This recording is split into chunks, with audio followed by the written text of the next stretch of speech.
Hey, what's up guys? Matt here with Fix Anything Save Money. Today we've got another tool tutorial for you. This is the Dewalt XR impact driver. This is the brushless model and it's model DCF845. I have a video up on an impact pretty much just like this, but a little bit older. It's an older model. So we're going to be going through the tool features of this, and then we're going to be showing you a quick demonstration just on a scrap 2x4 that I have laying around. So we'll get started. First, how to remove the battery and reinstall it. To remove the battery, we're just going to press down on this black button and pull straight out this way. And when they're new, they kind of stick a little bit as you use them, and as you insert and remove the batteries, they do loosen up. So then to reinstall the battery, we're just going to line up these grooves with these two grooves right here, and we're just going to slide it in until you hear a click. Okay, so now we have power to our impact. Then moving up the tool, this is a 3-speed impact driver. So you could see we have speed 1, speed 2, and then speed 3. So speed 1 is our lowest speed. Then speed 2 is the next speed up. And then speed 3 is our highest speed. So this is a 3-speed with a variable speed trigger. So you can see this is our trigger right here. And as we push it, if we just push it a little bit, it's only gonna go so fast. And then as we keep increasing the pressure on the trigger, the speed increases. So it's a variable speed trigger and a 3-speed impact. So then moving on up, this is our forward and reverse. So if we flip the tool to this side, we push this button in, that's our forward. And then if we push this button in, this is our reverse. And then if we push the button in between forward and reverse, that's our safety. So we're going to want it in safety mode if we're ever transporting the tool or if we're hanging it from our tool belt, just so that it doesn't turn on accident.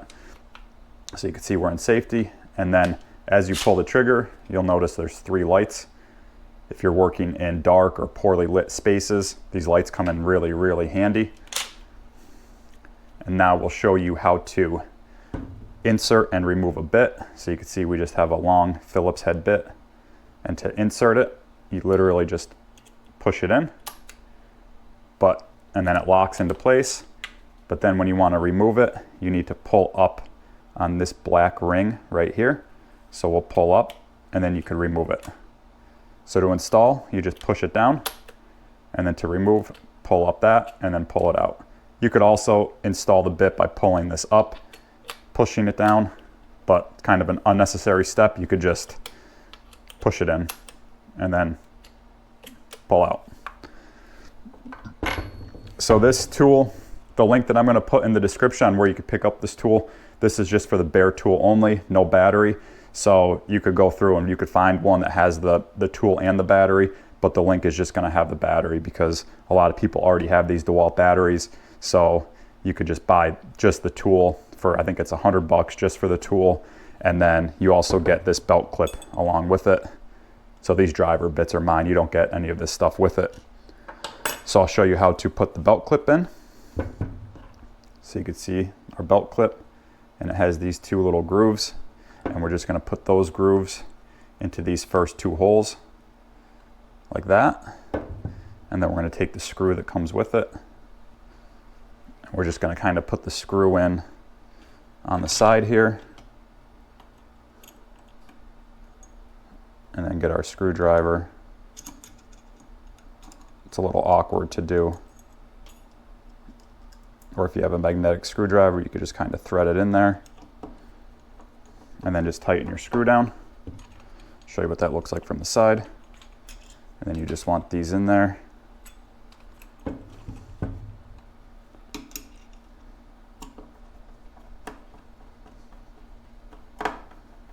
And I'll show you what it looks like once the belt clip's in.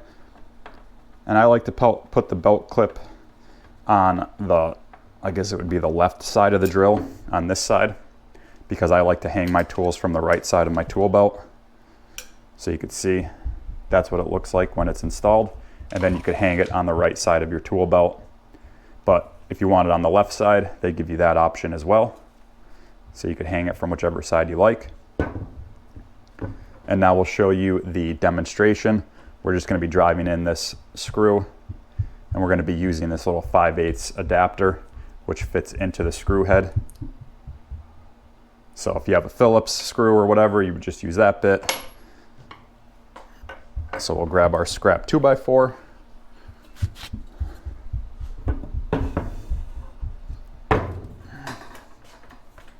Okay, so we have our scrap 2x. We're going to be installing this bit. So like I said, we're just going to push in, and then we could put our screw right in there. And then we're going to make sure our impact is in forward, and it is. And then we'll start off on speed 1, and we'll just show you. It's probably not going to drive in on speed 1, but we'll show you, and then we might have to increase the speed as we go. So you can see right there, it had enough power to actually start it, but it didn't have enough to actually drive it. So we could increase it to speed 2, and that should be enough to get this screw driven.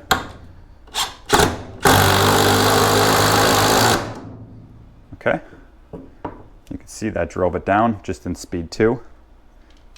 And then if we want to remove this, we would just press in our reverse and then reverse it back out.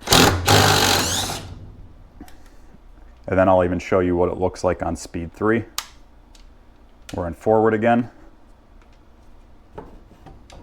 And this should drive it down pretty quick. And you can see that went in like nothing. And then to reverse it again, press that button.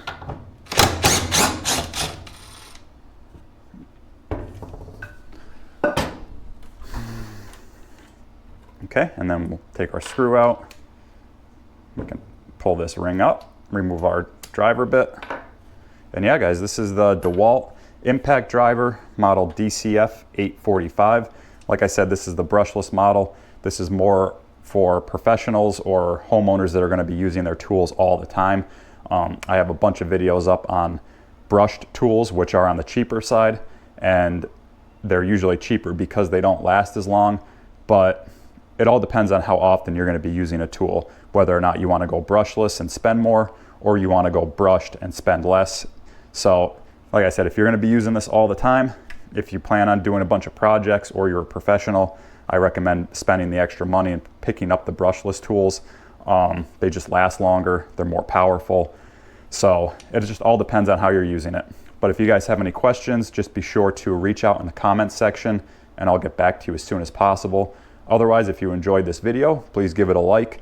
Also, be sure to subscribe to the channel. I have a bunch of other tool and DIY videos available on there.